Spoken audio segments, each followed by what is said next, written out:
In this lesson, we're going to learn a more powerful way to copy geometry. Specifically, we'll be looking at the polar array command. Polar array allows us to copy objects in a rotational pattern. Best part is the pattern we create is dynamic and can be easily edited. On my screen, I have geometry over here on the left that presents a couple of chairs. This circle on the right represents a round table. I'd like to start by moving this chair on the left over to the table. To do that, I'll launch the move command. I'll create a window selection around the chair and I'll press enter.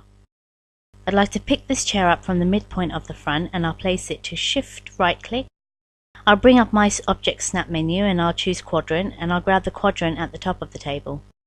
Now that my chair is here, I'd like to move it a little bit farther away from the table.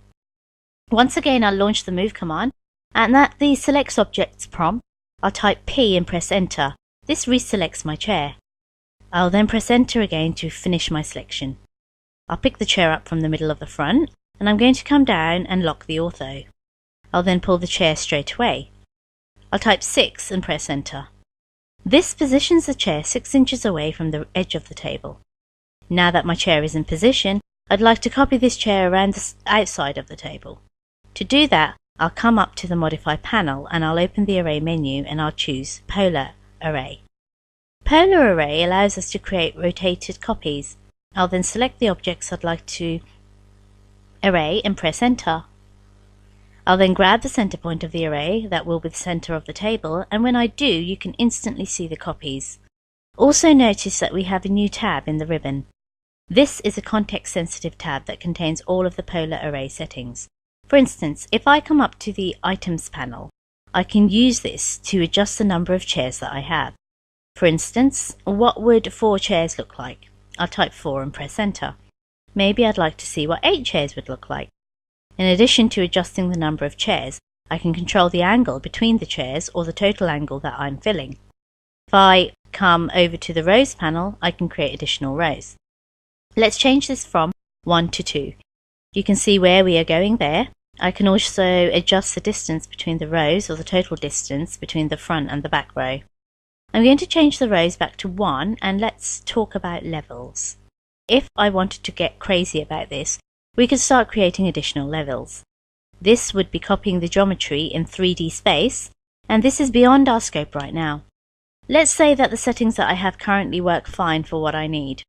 What I'm going to do is come down and click the X to close the array. I'll then center this a little better on screen.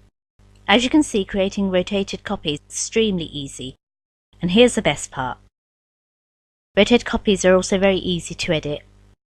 If I select one of these chairs, notice the computer remembers this is a rotational array. I now have access to all of my settings.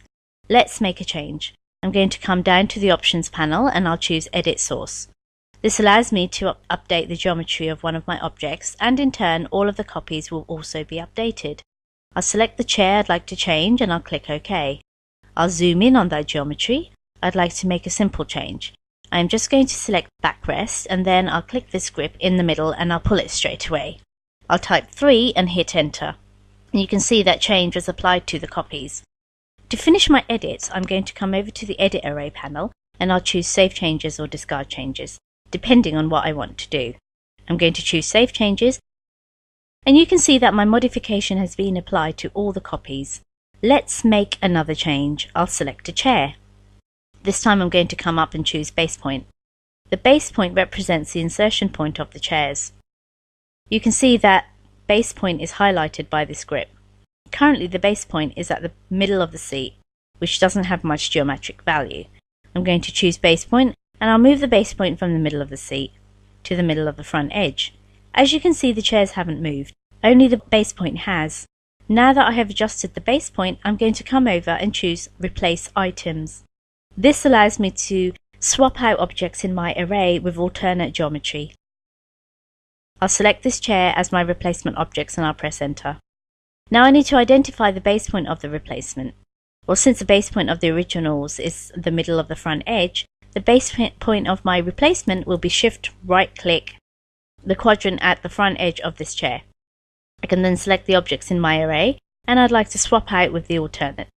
And since they all share the same base point, they are all the same distance away from the table.